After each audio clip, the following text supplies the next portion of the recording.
Vou falar para vocês agora sobre o corte das peças.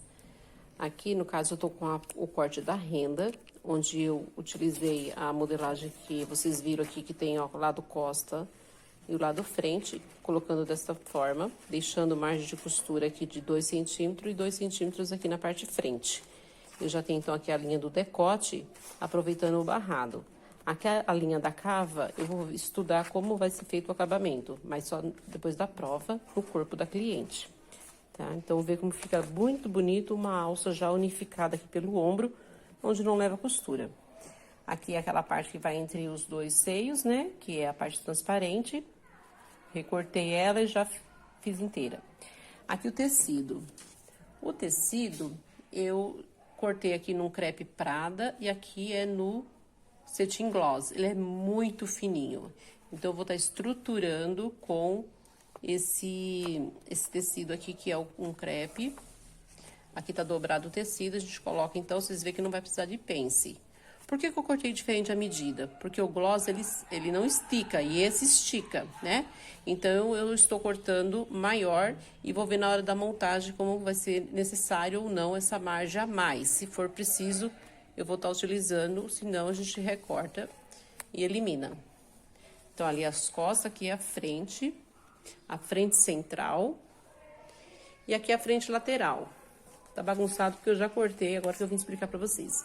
Mas a modelagem eu já tinha explicado, então aqui está aqui com uma margem de sobra de costuras de 1,5 centímetros de folga e tá tudo cortadinho. Agora a gente vai fazer o passo a passo da montagem, mas tem outra coisa, eu cortei o forro também no cetim, cortei 2 vezes no cetim para ficar também um forro firme, tá? Usei aqui o cetim, que é o mesmo. Usei o cetim cortando 2 vezes para também ficar duplo, porque é muito molinho. E eu quero que fique mais fácil para dar o acabamento. Então, vocês veem que eu não tô usando intertelas para ficar firme, porque eu não quero dureza. Eu quero só estruturar para ficar fácil para estar fazendo as aplicações depois sobre o corpinho. Mas quero dar um contorno, tá bom? Então, essa é o nosso plano de corte nessa peça aqui. Vai de acordo com a necessidade, depois da prova a gente pode fazer algumas alterações.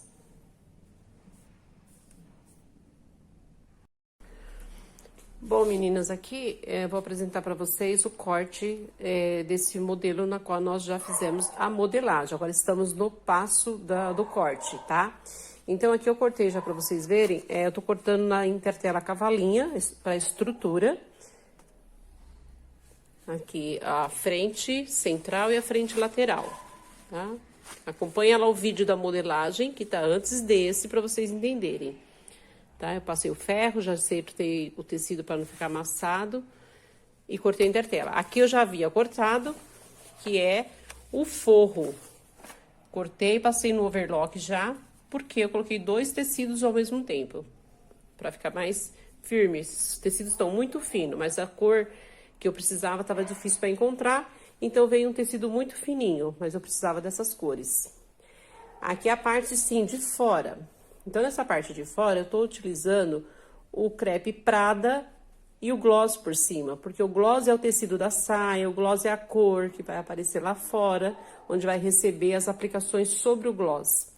Então, eu estou estruturando já antes de pôr a intertela, para poder eu conseguir trabalhar com ele.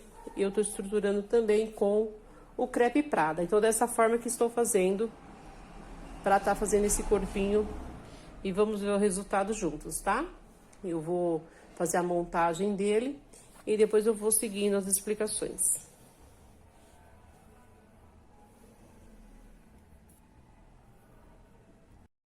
Meninas, depois do corte, vim para a máquina fazer a junção das costuras. E aqui eu prespontei para ficar com as costurinhas abertas, ó. Juntei frente, juntei aqui, porque isso aqui vai ser todo recoberto com aplicações. Por isso estou utilizando, ao invés de alinhavar na mão, estou fazendo essas costuras que seria os alinhavos. Depois, se for necessário, eu retiro. Aqui então eu fiz a junção das costuras na frente do busto, coloquei aquele tule que vai o ilusion na frente. Na verdade, estou usando o mesmo tule das aplicações. Um detalhe, na parte de dentro eu fiz canaleta para introduzir barbatana. E eu fiz separadamente a intertela do tecido, porque eu já estava com o gloss e o crepe Prada unidos. Lá no início, falei pra vocês, né? Na hora que eu mostrei o corte, já estavam unidos. Então, eu cortei a intertela e fiz separado aqui. E aqui também, tá tudo separado. Caso eu queira unir, introduzir barbatanas, eu vou introduzir pela canaleta que me surge aqui. Então, aqui está faltando agora pôr o zíper, fazer, no caso, a prova. Não vou pôr o zíper agora, só vamos fazer a prova. Depois da prova, vamos fazer os acabamentos, juntar aí, no caso, a alça, que a alça já é de renda. Depois é que nós vamos bordar. Depois do bordado, claro que antes do bordado eu vou estar colocando o zíper, porque já é costura de máquina. O bordado atrapalha pôr o zíper. Depois de eu colocar o zíper e bordar, aí vamos fazer então aquela parte do forro que vai entrar limpando todo o trabalho. Eu não costumo fazer esse tipo de costura que chama guarnecer. É uma costura que a gente vai colocar aqui e vai fazer toda a mão. É um trabalho muito demorado, eu não costumo fazer, mas nesse caso eu não vi outra alternativa. Quando chegar aqui na parte da cintura, eu vou estar colocando uma outra saia. Essa vai estar limpando esse acabamento aqui. Tudo isso porque o tecido gloss é muito fino, eu não podia colocar o gloss sozinho. Eu tive que colocar ele junto com o cetim. Ele está aqui junto, unificado já aqui por uma costura, ó.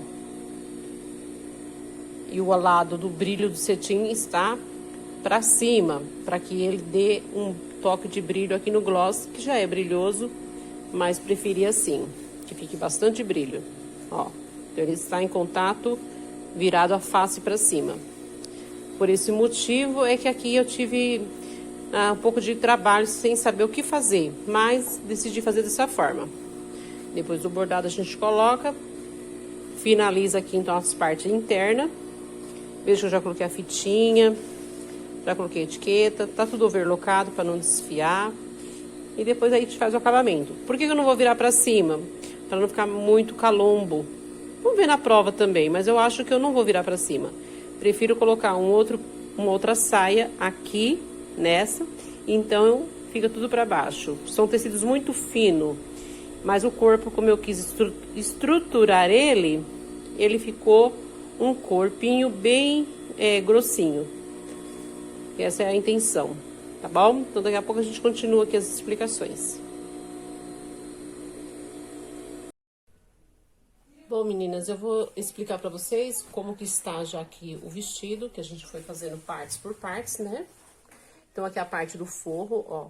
Aqui eu costurei pela máquina, embutida a costura, até aqui onde é o busto em cima, a parte de cima do peito. Aqui eu deixei aberto, tá? Aqui foi feito manualmente. Manualmente a gente fechou a costura. Aqui do outro lado, mesma coisa. Fiz a máquina. Tem barbatanas aqui dentro. Aqui a gente, pregou o zíper, o acabamento aqui do zíper. Então, eu juntei os dois tecidos e ficou assim dessa forma pelo avesso.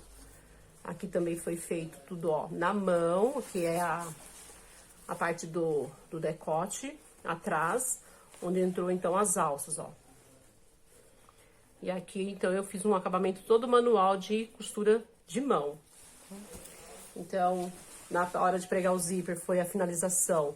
Depois de ter juntado a saia, as duas saias estão aqui, que é o forro. Aqui é o tecido de fora, tá? Mostrando pelo avesso. Vou finalizar o zíper aqui, porque eu cortei o zíper, vou fazer o arremate de zíper. Depois de ter juntado o corpo, a gente pregou aqui o zíper. Vou estar colocando agora um colchete aqui e um colchete aqui na cintura. Aqui é o busto, aqui é a cintura. Para evitar problemas de estourar o zíper. Colocamos a fitinha por dentro para pendurar ele. Vamos virar ele pelo direito. Aqui foi tudo feito manualmente. Vamos virar. Aqui na parte da saia a gente não prendeu as peças, elas ficaram soltas. Foi presa só até a cintura, onde dá esse efeito. O zíper eu não trouxe muito próximo para evitar de quando abrir ele não ter problema de estourar, de enroscar. Então a gente coloca com o pé de de meia banda, de acabamento de zíper, sem forçar muito o trilho do zíper. Então o zíper corre suave, tá? Porque fica bem grosso. Aqui tem barbatanas também. Então tem barbatanas no busto, aqui na frente. Ó, aqui é o entrebusto. Então a transparência, todo aplicado manualmente. Então todo o trabalho aqui de renda foi feita com agulha de mão. Assim nós não precisamos retirar as pedras.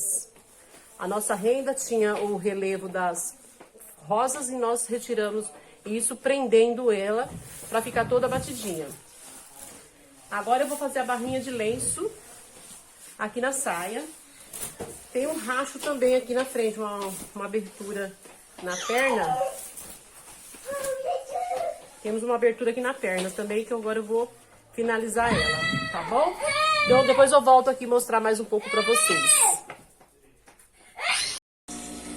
Eu vou explicar pra vocês como que eu faço a bainha de lenço. Ó, como ela fica delicada. Primeiro passo é marcar no corpo da cliente, certo? Então aqui eu marquei com alfinete da seguinte maneira, colocando assim, virando pra cima a sobra, marcando aqui, colocando o alfinete. Depois eu passei o ferro e tirei o alfinete, então ficou esse sinal. Com esse sinal eu sei que eu tenho essa margem pra trabalhar. E veja que eu não cortei perto da margem, eu deixei aqui 2 centímetros a mais, que é para me garantir que o vestido não vai ficar curto. Passei no overlock, deixando ainda esses 2 centímetros, porque conforme a gente faz a barra, ele costuma ter umas ondulações. Com as ondulações, a peça desloca-se do corpo, do chão, ela fica esvoaçante. E com isso, ela diminui no comprimento um pouco. Agora, qual é a técnica? Depois de eu passar no overlock, para tirar todo o fiapo, então eu vou virar apenas o overlock aqui, ó, costura de overlock. Você pode passar primeiro na reta e depois novamente na reta. Eu prefiro virar o overlock para dentro e com o auxílio aqui da minha unha, da ponta do dedo, eu vou ajeitando. E assim, a gente vai fazendo a bainha de lenço do corte godê, que é cortado redondo. Então ela é possível a gente fazer bem delicada, e por ser cortado em redondo, em godê, é que ela vai acontecer as ondulações da barra. Alguns tecidos, as ondulações ficam mais nítidas, né? E outros nem tanto. Eu estou puxando aqui um pouco, para que aconteça mesmo a ondulação. É necessário puxar. Em alguns momentos aqui a gente vai encontrar uma forma que vai começar a querer formar preguinha. Então, nesse momento, a gente pega o fio do overlock e dá uma puxadinha na costura da agulha do overlock. E com isso, eu faço com que eu consiga virar de modo a não dar preguinhas ou torcido, para não ficar uma bainha de lenço torcida. Então, essa é a minha dica para a bainha de lenço perfeita. Tá? Então, eu vou seguir aqui fazendo, dando sequência aqui no meu trabalho. Depois vocês vão ver o vestido pronto, tá bom?